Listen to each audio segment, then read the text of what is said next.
Assalamualaikum warahmatullahi wabarakatuh ya. Jumpa lagi saudaraku Ton Selasa ya, dimanapun Anda berada. Tema kali ini tentang pertanyaan saudara kita ya. Saya ini sering kena santet. Benar, apakah Anda ini sering kena santet atau diri Anda yang menyantet diri Anda sendiri? Ya. Jadi hati-hati ya teman-teman ketika Anda bicara gitu. Ketika Anda bicara dengan diri Anda sendiri gitu. Jangan mensugesti diri Anda gitu. Artinya ketika Anda bicara dengan diri Anda, maka lakukan yang positif, yang negatif itu jangan sampai dilakukan. Sampai ya nama akun Anda ya, di media sosial apapun ya, mau di YouTube, mau di WhatsApp, itu nama-nama yang positif, nama-nama yang membangkitkan diri Anda. Jangan sampai nama-nama yang bisa memblok mental Anda, apalagi menyantet diri Anda sendiri.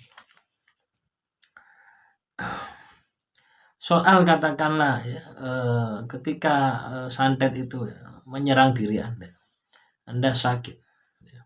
Terus Anda sembuh, ya. Anda laku tirakat ibadah terus sembuh. Nah, tiba-tiba Anda lupa ibadah, lupa tirakat, akhirnya sakit lagi. Ya, sebenarnya ini kan sebuah petunjuk gitu ya, supaya Anda menjalankan laku itu secara istiqomah, secara konsisten. Ya. Jadi teman-teman weton Selasa, ketika Anda ini terindikasi terkena sihir, teluh, santet, itu Anda harus punya pencapaian ya di dalam ibadah, di dalam tirakat gitu ya. Jangan hanya sekedar hanya mengobati saja, jangan gitu ya. Anda harus punya laku harian ya. Anda harus punya laku mingguan. Anda harus punya laku bulanan. Anda harus punya laku tahunan. Selain ibadah kepada Tuhan. Jadi ada ibadah tambahan sendiri ya, berupa laku dan tirakat. Itu ciptakan sendiri. Ya, misalkan ya. Kalau Anda muslim ya, ini saya contohkan muslim ya, karena yang saya tahu ibadah menurut saya ya saya muslim gitu ya. Ibadah-ibadah agama lain saya tidak paham gitu ya. Silakan nanti sesuaikan dengan kepercayaan Anda. Misalkan ketika Anda ini sholat ya, sholat 5 waktu ya, sak subuh lohor asar maghrib. Nah, itu ibadah yang sudah dinas ya, ibadah yang sudah tertulis gitu. Yang tidak bisa kita otak-otik. Nah, ketika kita mau menambah amalan harian, kita bisa tambahi dengan wirid. Misalkan wirid subhanallah, ya khauqala, ya, terus hamdalah. Ya. Nah, kita bisa menambah wirid harian tadi. Nah, kasih misalkan dibaca 33 kali. Atau dibaca 100 kali setiap habis sholat 5 waktu. Akhirnya apa? Terpenuhilah ya. Terpenuhilah laku tirakat Anda harian. Ya, ini untuk menjaga supaya energi Anda ini tetap positif. Sehingga sihir teluh santet ini tidak akan masuk ke dalam tubuh Anda. Yang kedua, mingguan. Apa amalan mingguan yang bisa Anda kerjakan? Ya, Anda bisa puasa weton misalkan 3 hari ya. Setiap minggu 3 hari. Puasa weton, puasa mute. Nah, ini juga bisa.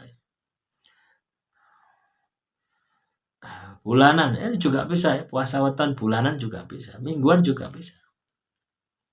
Tahunan juga bisa. Seperti puasa Ramadan. Ya, tambahi puasa Syawal. Itu kan tahunan juga.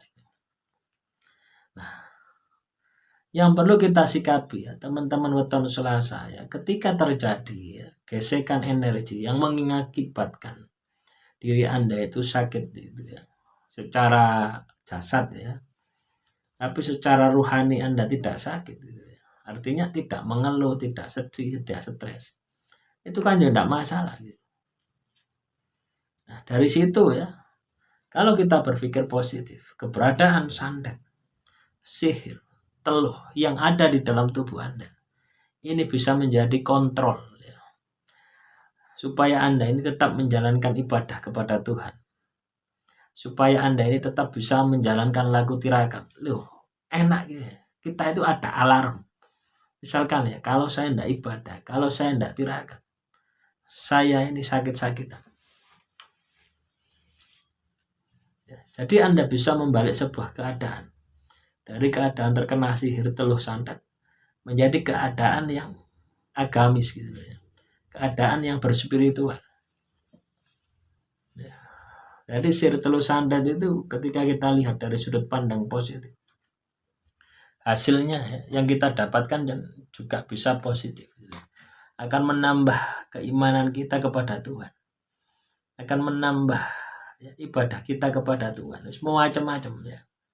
Ketika Anda bisa melakukan seperti itu ya, strategi yang saya bilang dari awal sampai ini ya, maka saya yakin ya, teman-teman weton Selasa ini akan sembuh. Tidak hanya akan sembuh, tapi Anda akan menjadi pribadi yang baru, pribadi yang lebih baik lagi, pribadi yang mulia di mata Tuhan. Demikian, wassalamualaikum warahmatullahi wabarakatuh.